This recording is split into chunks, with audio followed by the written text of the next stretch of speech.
தமிழக அரசு நீதிமன்றத்தில் குட்டு வாங்குவதையே வழக்கமாக கொண்டுள்ளது. எங்கு பார்த்தாலும் கருணாநிதி பெயர், ஸ்டாலின் பெயர் தான் விளம்பரப்படுத்தி வருகிறார்கள். இது மக்களிடையே பெரும் அதிருப்தியை ஏற்படுத்தி உள்ளது. மத்திய அரசை பார்த்து யார் அப்பன் வீட்டு காசு என வீரவசனம் பேசிய உதயநிதியை பார்த்து மக்கள் யார் அப்பன் வீட்டு பணத்தில் பெயர் வைக்கிறீர்கள் என கேட்கும் அளவிற்கு ஸ்டாலின் மற்றும் கருணாநிதி பெயர்கள் திகட்ட ஆரம்பித்து விட்டது. மக்கள் பணத்தில் விளம்பரம் மட்டுமே செய்து வரும் திராவிட மாடலை ஓட ஓட விரட்டி உள்ளது உச்சநீதிமன்றம். திருநெல்வேலி மாவட்டம் வள்ளியூர் சந்தை அருகே முன்னாள் திமுக தலைவர் கருணாநிதி சிலையை அமைக்க அனுமதி கோரி மேல்முறையீடு செய்த தமிழக அரசின் மனுவை உச்சநீதிமன்றம் அபராதத்துடன் தள்ளுபடி செய்து உத்தரவிட்டுள்ளது. ஒரு தலைவர் புகழை பரப்புவதற்காக நிறுவப்படும் சிலை பொதுமக்களுக்கு இடையூறாக இருக்கும் என்பதால் தடை விதித்து உயர்நீதிமன்றம் பிறப்பித்த உத்தரவை உறுதி செய்து உச்சநீதிமன்றம் உத்தரவிட்டுள்ளது. வள்ளியூரின் காய்கறி சந்தையின் நுழைவாயிலுக்கு அருகில் முன்னாள் முதலமைச்சர் கருணாநிதியின் வெண்கல சிலை மற்றும் பெயர் பலகை நிறுவுவதற்கு வள்ளியூர் பேரூராட்சியில் தீர்மானம் நிறைவேற்றப்பட்டிருந்தது. கருணாநிதியின் சிலை நிறுவுவதற்கு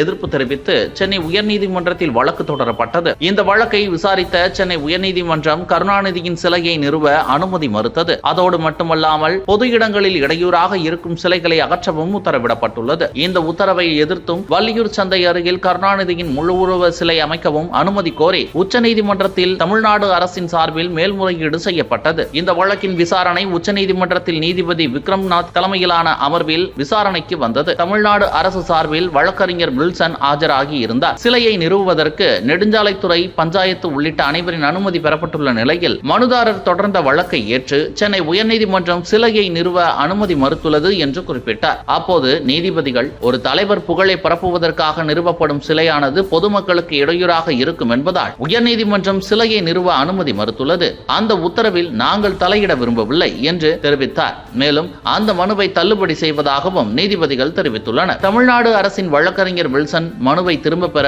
அனுமதி அளிக்க வேண்டும் என்றும், கருணாநிதியின் சிலை அனுமதி கோரி சென்னை உயர்நீதிமன்றத்தை மீண்டும் அணுக அனுமதி அளிக்க வேண்டும் எனவும் கோரிக்கை விடுத்தார். இதனையடுத்து மேல்முறையீட்டு மனுவை திரும்ப பெற அனுமதி அளித்தும் அபராதத்துடன் மனுவை தள்ளுபடி செய்தும் நீதிபதிகள் உத்தரவிட்டுள்ளனர். ஏற்கனவே திமுக தலைவருக்காக பேனாவின் மாதிரி வடிவத்தை பிரம்மாண்ட சிலையாக சென்னை மெரினா கடலுக்குள் கட்டி எழுப்ப ஆளும் திமுக அரசு திட்டமிட்டது. அதைத் தொடர்ந்து கடலில் அமையவிருக்கும் இந்த பேனா நினைவு சின்னத்திற்கு 81 கோடி ரூபாய் அரசாங்க நிதி ஒதுக்கியதோடு அதை பொதுமக்கள் சென்று பார்க்கும் வகையில் கரை மீது 290 மீட்டரும் கடலின் மீது 360 மீட்டரும் என மொத்தம் 650 மீட்டர் தொலைவில் கடல் பரப்பிலிருந்து 6 மீட்டர் உயரத்தில் இரும்பாலான கண்ணாடி பாலம் ஒன்றை ஏற்படுத்த போவதாகவும் தமிழ்நாடு அரசு அறிவிப்பு வெளியிட்டது. இது மக்களிடையே கடுமையான எதிர்ப்பை ஏற்படுத்தியது. நிதி நெருக்கடி என கூறிவிட்டு 81 கோடிக்கு சிலையா என பல விமர்சனங்கள் எழுந்தது குறிப்பிடத்தக்கது.